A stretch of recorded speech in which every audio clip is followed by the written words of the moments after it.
essentially what we're going to talk about here is reserve list cards that are under $20 that are above $10.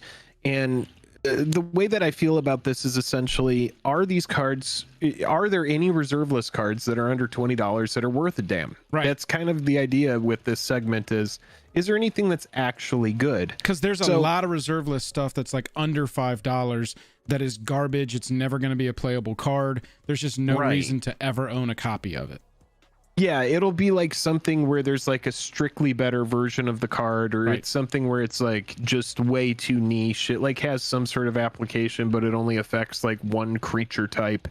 So the first card we're going to talk about, and these are reserve list cards under 20.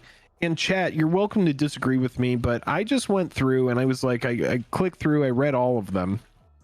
And the first one that came to me was Urborg Justice. Okay, this was the first one that I wrote down, where I was like, I think that this card might potentially have some legs. And the reason is because I see it as just like an extra, I kind of put a question mark next to it because I'm like, I think there might possibly be something here. 2 black. But I'm also willing. Yeah. Sorry, it's 2 black for an instant speed. Target opponent chooses and buries a number of creatures he or she controls equal to the number of creatures put into your graveyard from play so far this turn. So it's worth looking up what our Oracle text is. If you're not familiar, Oracle text is the true way that the card would be written if it was printed today. It fixes some errors from back in the day. Target opponent sacks a creature for each creature put into your graveyard from the battlefield this turn. So what I like about it is if you build it into any sort of aristocrats type theme, you could, this is essentially a blowout. For 2 black mana, you're able to sacrifice the appropriate number of creatures, make sure that you're able to get through at a specific opponent, and this could be a kill shot for 2 black mana. I think it needs to be built into the right deck, but I do think as a reserve list card with a very niche effect, you know, a mass sacrifice effect at instant speed, it's kind of interesting. Yeah, it reminds me a lot of one of the commanders that I played earlier this year, which was Tevish. Tevish that I built as a black-white aristocrats build. And it's creating 2 0/1s for a double uptick. You're sacrificing those to draw cards for an uptick. It's just kind of a mean creature because it helps you in that aristocrats build constantly put a creature presence on the board that can then be sacrificed to do other things with, which is what you have to have in a deck like that. So yeah, I mean, this card definitely plays right alongside that strategy. I really do like it. Instant speed too. Yeah, instant speed, sacrifice effects. Yeah, let's go ahead and get into the next one. The next one that I saw, this was a card that I think I have it in a binder, but I never gave it any sort of time of day, but it's Martin Stromgald from Ice Age, Marton. And what's crazy about this card is it's super squishy, right? But when it attacks, it creates essentially for the entire team a coat of arms that ignores creature types. So it's like when this attacks, all other creatures that are attacking are getting buffed for each other attacking creature other than Martin. And then when it and then I mean, obviously the card is going to soar. It's going to be great with a dark steel plate or anything that's going to make sure that it doesn't get hurt or killed. I mean, because again, it's 4 for a 1/1. It's a super squishy card, but what it does for the team is pretty immense, especially in a go wide strategy. How about a brand new commander that is attack Harmonicon? So if any creature attacking causes it to trigger, it triggers an additional time. So you put Marton in your Ishin deck, and suddenly every time Marton attacks, your other attacking creatures are getting +2/+2 for each other attacking creature.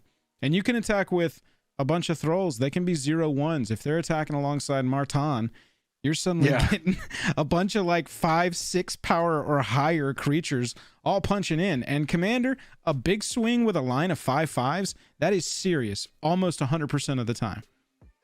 Yeah, I see Otaruk is saying Martin is in my Ishin deck. Yep, there we go. Yeah. So It's funny, Joel. I think it's worth saying we've talked so much about Ishin since Ishin has come out, dude. And that kind of exemplifies what we're talking about here, right? Because we have a card like effect, man, and it's 3 colors, so you get some variety in there. But additional time, additional token, any cards that are giving you an extra thing of cards that have been balanced to do a thing when that trigger happens, anything giving you more of that, I think is just over time, unless you keep it nice and pared down price-wise with some good reprints. Time Spiral Remastered, Secret Layer Panharmonicon, even though that's one of the lottery cards, you know, originally in Kaladesh.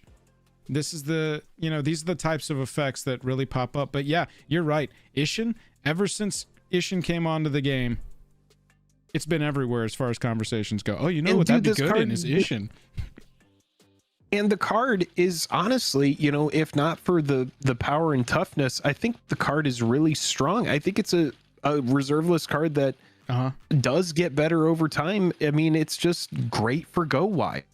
That's pretty, I mean, it seems like it has good application in any deck that goes wide with red. Oh yeah. Next card that we have is Retribution of the Meek. And this is just like, if you're playing a bunch of low to the ground creatures, I think that this card is really strong. It's just a board wipe, a cheaper board wipe, for 4 or greater. Can't be regenerated. Retribution of the Meek. Yeah, this is a good card, but look, let me search this text because I'm pretty sure. Yeah, Shadow the Sky. Oh, is it 3 or greater? What is it? There's another card that does something a lot like this. But yeah, I mean, you see this line of text across MTG's history.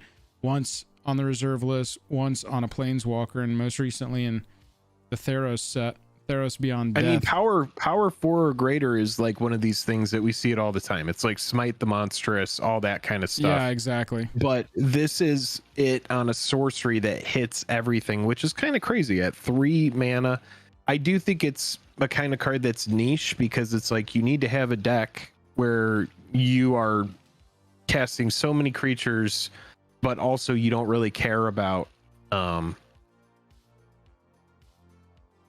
or you're casting so many creatures and you don't really care about the fact that you're destroying 4 or greater. You don't care if that's on your side. So 3 it's just mana? a cheap 3 mana board wipe. 3 mana board wipe. And if you're in the right shell, like say you have this built into like blue-white kind of like prison type deck where you're running like Ghostly Prison and Propaganda, if you're getting rid of all the big stuff for cheap, it's not bad. Any decks that are running Mentor of the Meek want Retribution of the Meek as well. And Mentor of the Meek is, I mean, I've played this card against you recently, Jake. It's a 2/2 that it comes onto the battlefield and you're like, well, if we let them untap with that, it's probably going to be bad for us in the long run. Because suddenly... Oh yeah, there's chat saying Austere Command. That was the card you were looking for. That's the one. Yeah. That's the one in my mind. So it's one tiny chunk of Austere Command. But still, it's half the cost of Austere Command. So mana-wise. So yeah, I like it. Yep. And then the next one, I think we've made a short about this one, but it's Selenia Dark Angel. Selenia. Oh, I know Selenia, yeah. And I love this card specifically because you can bounce it for life. It's not mana restrictive, so you're able to bounce it. But for and also relevant creature type. So you have a relevant creature type. You have a card that, you know, it's okay. It's at first glance not freaking amazing as far as converted mana cost goes for what you're getting. You're getting a 3/3 flyer, but the fact that you can bounce it, and then there are so many angels these days that act as anthems for other angels that I think this card has some legs. There's cards like Liesa. This was a card that I played in my Liesa deck where you're paying the 2 mana tax instead of mana, you're paying it as 2 life that many times. Comes with flying lifelink. Also taxes cast spells from players. They lose 2 life, and that's you included. But you build a absolute crap ton of lifelink into this deck, and then you're able to bounce this with those synergies. It's got some potential. It's like you said, it is a 3/3 for 3 that doesn't have any auxiliary like Death Touch to make 3/3 for 5. A 3/3 for 5. Yeah, sorry, 3/3 flyer for 5.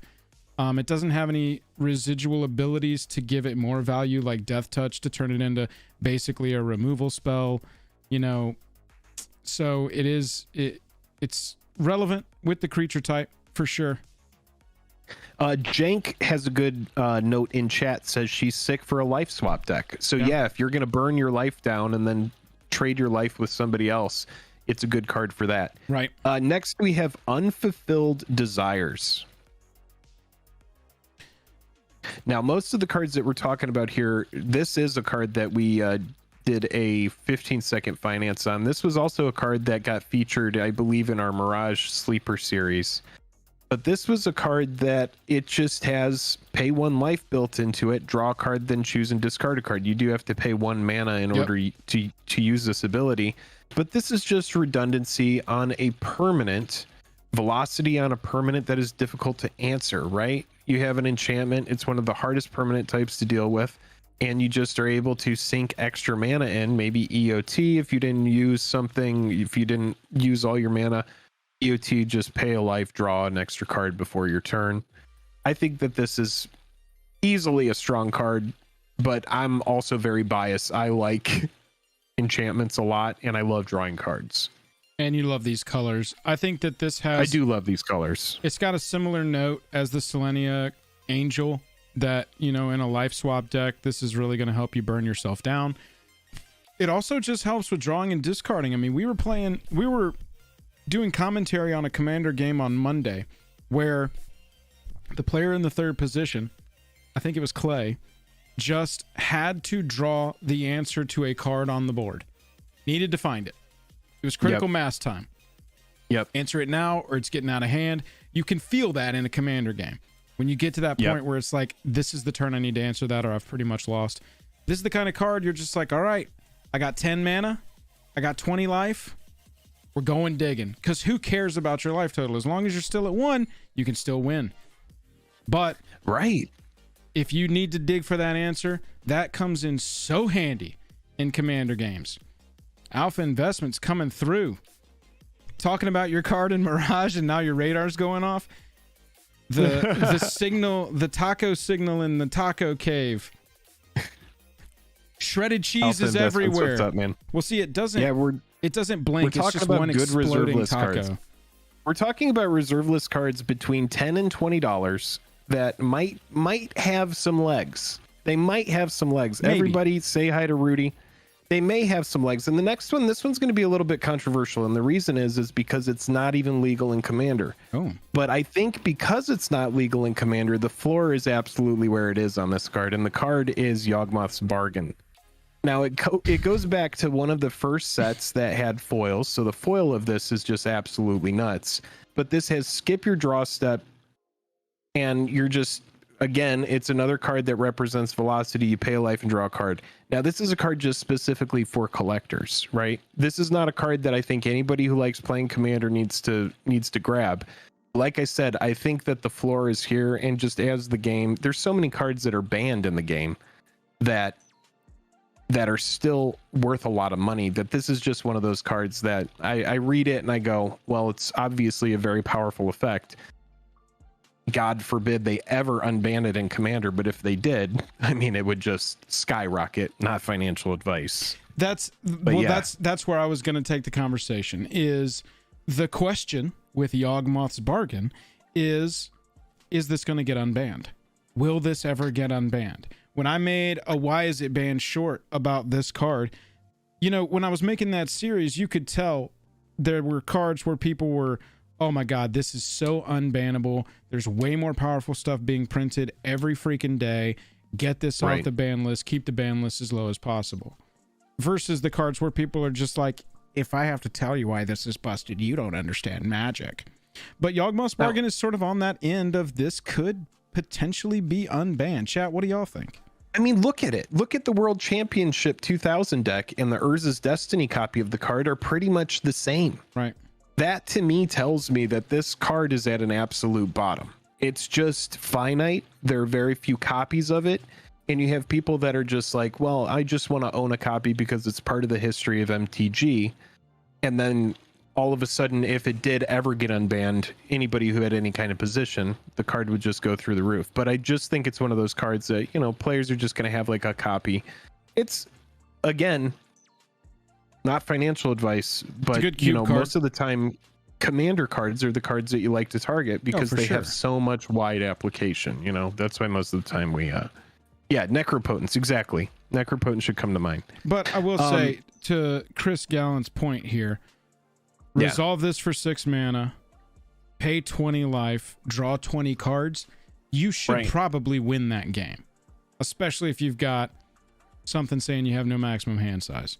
So will this ever come off the ban list? I think there's a very low chance of it coming off the ban list, to be completely honest, just because they don't show a lot of penchant on the rules committee for unbanning things to begin with, much less ones like this where it's resolve 6. A 6-mana enchantment just resolve. I mean, that. Rule zero. It's going to be on the table in certain situations. There's going to be people that allow it in their play card? Group. It can be in cube. It's banned in Commander. It could be a cube card. You could play it in cube. I think cube is a good place for it. But I think the price of the regular version of the card reflecting the price of the dual deck or the championship gold border non-legal version makes a lot of sense because it doesn't have any legality in Commander. It's only legal in Vintage, and that format is pretty much, it prices out a lot of people all by itself. Next card we have is Bubble Matrix, and this is a card that's pesky. I like pesky cards. Bubble Matrix is a 4-mana artifact that says all damage dealt to creatures is reduced to 0. Dude, pesky cards, man. Really annoying shit like this. Yo, this is the kind of stuff that, and this goes all the way back to Weatherlight, which is a set that was kind of a meme for a long time and has now had some cards that have started to get propped up. But yeah, I like this card because it's just annoying. It's super annoying, and sometimes people like to play with annoying stuff. It's fun to get reaction out of your friends. And so this being a finite card, you know, you can kind of see why Wizards of the Coast moved away from stuff like this. We should get shirts made, Jake, that say, is this good in Ishin? Because the answer is freaking yes. This card plays in Ishin hard. Being able to attack without fear of losing anything on your line. Are you kidding me? It's essentially like Dolmen Gate. I see a lot of people that are talking about that in chat. I've played against Dolmen Gate, and it's a card that's really, really annoying. That's a new lens to look at cards through in Commanders. Is this good in Ishin? Could this be good in Ishin? Yeah. Now this card here is like the way that this card plays in Ishin is you just want to have enough creatures that go wider than your opponents have blockers, right? Or your attack triggers are trampling or giving them first strike, or I mean, no, first strike wouldn't matter here. You're looking for trample, really, or flying, that kind of thing. Yeah, go high. Things like that. Bubble Matrix. It's like just Bubble one of those Matrix. cards that's really annoying. It's artifact or enchantment, so hard to deal with. And now we have Urtai Wizard Adept. Oh, Urtai, bro. I love this card. I love this card. Is a cool card. I just like it because it has a renewable counterspell built into it on a creature that's a very relevant type. It's a wizard. It's a human.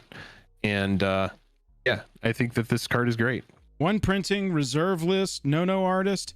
This is a lot of things all compiling. Main character from the stories. This one is all of the things in the collector side of things. And I see this as a card that you play once you have a nice lock on the board to give yourself a little extra lock here. You could play it as your commander and just have a counter spell built into your commander, which is sweet. But yeah, 2 relevant creature types. Even though it's a 1/1, I still like it. It's not very sweet to counterspell somebody. God, just off your commander, man. I know it's a 1/1, but that's just so brutal. That's just okay. So so yeah, you just build a deck that has counter spells, and then your commander has a counter spell built into it. So if you don't have it on the board, you can counter with your other counter spells. I think it's just nuts. It's really fun. I'm trying to see if there's any Evan, commander. we love you. Trying to see if there's any commander that just straight up counters stuff. Okay, so Kira is a similar-ish effect, but it's just for targeted spells. Bobby Z, that's probably not bad advice, says, I would suggest grabbing the gold border reserve list cards that see a lot of play, like Cradle and Grim Monolith. Yeah, I think so. I think so as well. There's probably not going to be, I mean, clearly we're not going to get reprints of those cards, and those are the affordable copies. At not least financial advice. From a very surface level search, without really doing the needed amount of research to say this definitively, it looks like, interestingly, the only other commander that has counter target spell on it is the 3-color version of Urtai, which is and more expensive version as well, but the ability is cheaper, and it's very synergistic playing in a black and white deck. To combine that with blue, I just thought it was interesting. I'm not trying to judge the two cards against each other. I thought it was interesting that the only other commander from, again, a very surface level scratching search was also Urtai, is the only other commander that's countering spells straight up off of a command zone. You know, that's pretty sick. Yeah, it's cool that they reserved that for Urtai cards. They were like, this is the card that does that. This is the wizard that has a counter spell built in. Yeah, so anyway, I think the card's great. Relevant creature types, that's the last time I'll say it. Next card we have is Pendrive Mists. And Pendrive Mists is cool because it essentially has a tabernacle effect built into it. This is a card that, full disclosure, I do have a small position of these cards. I think I have maybe 8 of these that I bought years ago. And the thing about Pendrive Mists is this card is insane. It has ticked up in price. It has ticked up in price over time. It just has an ability built in that's really good for stacks type decks. A lot of the cards that you'll see on my list here are enchantments and artifacts. This is no exception. This one is an enchantment, so it's hard to deal with, and it's just really annoying. It's just a mana intensive enchantment. Yeah, it has slowly ticked up over time though. Pendrive Mists. I want to see what commander this is played in a lot, because I think that this is a very good card. It's kind of a brutal card. Yep. Oh no, it's being played in 1076 decks, so it's barely played, probably because it's a reserve list card. Top commanders. I mean, it's not even a super expensive card. It's only like $16. It's just an ability that isn't super fun. Obviously, Grand Arbiter. I mean, that is definitely the sort of deck that would want this card in there. Returning it to the battlefield. Yeah, I've had a player smash Pendrive Mist on the battlefield against me before, and it's, I mean, especially coming from me. I'm a more aggressive style player. I like creature-based decks. I like to create a lot of tokens, make them big, and swing out. And this is the kind of card that you just, short of a board wipe, this is the kind of, and I plan for board wipes, right? In a creature-based deck, you have stuff to get around board wipes, heroic intervention, Teferi's protection. With this, there is like nothing you can do about it except destroy the enchantment. So yeah, this is the kind of effect that would be really backbreaking to my type of strategies. Yeah, and a lot of players' strategies. You see a lot of players like to turn creatures sideways, and that's a fun way to play, you know, like close out the game. Yeah. But yeah, it's crazy. It's just one of these cards where I remember, it's funny because one of the first times I saw the Pendrive Mist pump, you can probably go back and see it. Oh, look, there it is. It's 2018, 2019. You can see where Pendrive Mists gets pumped. Who did that? Was this a Rudy effect? It could, you know, I don't think so. It could just be an overall pumping of reserve list. That's what it could be. Because this card, I think what happened is people compared it to Tabernacle at Pendrive Vale, which has been seeing a huge uptick ever since Commander came out. Oh yeah. And I think that they were like, this is the budget effect for it. It's going to the moon. And then you can see. But what ends up happening over time when you look at the chart is you see higher lows. It goes higher and it bottoms out, but then when it bottoms out, the low is now higher. So when you look at Pendrive Mists, it's like you may have been kicking yourself if you had been like, oh God, I bought that card at like $10. It went back down to $3 or something like that, or $20. It went back down to $5. But now if you had bought it at $20, you're pretty much even on it. So it's like TLDR, buy the dip, not the rip. Buy the But dip, yeah. not the rip. We are financial experts, but this is not financial advice. Buy the dip, not the rip. Okay, we got 2 cards left on this list. Let's do it. Okay, and then we're going to wrap this up. And the next one is a land that is actually able to create creature tokens, and that is Keldoran Outpost. I don't know if I pronounced that right, but it's Kjeldoran. Yeah, you're really throwing me off with the... Sorry, man, I don't name these cards. Outpost? Is this it? That's it, and it comes to us from the set that brought us Force of Will. It is Alliances, and the reason I like this card is because it's a unique effect on a land. It's a redundant effect. You know, there's a lot of different players that are going to want similar effects like this. We see it on like Castle that came out of Throne of Eldraine. We've seen it on, you know, a lot of different lands, but this being a land, so it doesn't really take up a big spot in your spells chunk of your deck. Right. Being able to suit up a token is always a good time. I like those kind of effects. This card is very good. I like this a lot. Enters the battlefield, you got a sack of planes to leave it on the battlefield. And that's the drawback. But then it's entering the battlefield untapped, so you're automatically getting that planes back. Access to it at least. And then 2 mana to create a 1/1 is very, very good. It's interesting. Look at this. We got a no artist that did new art when they, because online they can reprint these. There's no rule saying they can't make more copies of these reserve list cards on MTGO. And so you've got this new art version, but it's electronic only. But Alliances and then your 97 World Champ decks are going to be the only place to pick these up. I like the original Alliances art. I think it's super sweet. Yeah. I love the old vintage borders of these cards. It's funny, a lot of the Alliances cards, it's really hard to find like nice minty copies of these. So it's like a lot of these look like they're light play and yeah, I think it's really cool. It's a nice throwback. The TLDR of this is it creates a nice token for cheap, and the planes is a little bit of a drawback losing that, but there's ways to play around that. Especially if you just need to make dudes. If you have a board full of, like, for example, I play SRAM. SRAM is a commander that I like to suit up with a bunch of artifacts and enchantments. Yeah. If SRAM gets killed too much, I need something to be able to put artifacts on once he dies. So this is a good way to come up with that. And the last card is a little bit of a meme, okay, on this list. But I see memes as being a good way to solidify, especially a meme that can be a commander, and it's Feldegriff.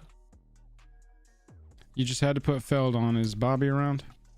I had to put Feldegriff on, and the reason I like Feldegriff is because it's cute and it's weird. It offers multiple colors in a relevant, you know, Bant is good. And it's a toolbox commander. And it's a toolbox commander. What are you talking about? Your toolbox is this 4/4 can gain trample, give them a body. The other toolboxes gain flying, they gain 2 life, so now it's only attacking for 2. It's a group hug toolbox meme. It's just silly. It's silly. the only decent, oh my god, dude, the only decent mode of this, and I'm talking decent, not even close to good. Return it to its hand at instant speed and give an opponent a card. What the hell is this? This is group hug to the max, but I think that, you know, being reserve list, I think that the card is, and I had to sneak it in here. You can see it's above $20. Yeah. I promised we were only talking between 10 and 20. This is a little bit over 20, but this is a prime example of people just want this random piece of history. That's just how I feel about it. So they did sort of goes infinite with intruder alarm. That's right. I can't remember if this pissed people off or not, but they did sort of do a nice little reprint-ish version of it with questing Feldegriff from Plane Shift. It gains protection from black and red for the white. Instead of on this version, it gains flying with the white. And on here, the blue gains it flying. Target opponent may draw a card. Oh man, this one's got a lot of history, Jake, but I don't know. There's just nothing about this card that's ever going to be good. like good in the traditional sense of it's a playable good card, but you're absolutely right. I mean, I will say you prefaced this entire pick with this is a meme. It's a meme, dude. It's a meme. It's a group hug is like mill. It's an archetype that is just like people, they look at it and they're like, oh, okay, you know. But it's a different way to play, because when you're playing a crap ton and you're like, you know, I'm playing my sweaty deck, I always get burned down when I'm playing it. Maybe you want to go and you're like, well, I'm going to play my group hug deck, and it's going to be a different experience for and he decided to do lots of bans. Look, I'm telling you right now, I got chat not on my side about this at all. Chat is completely on the same page as you. Does not agree with me that that's bad at its core. But yeah, Jake, I like these picks, man.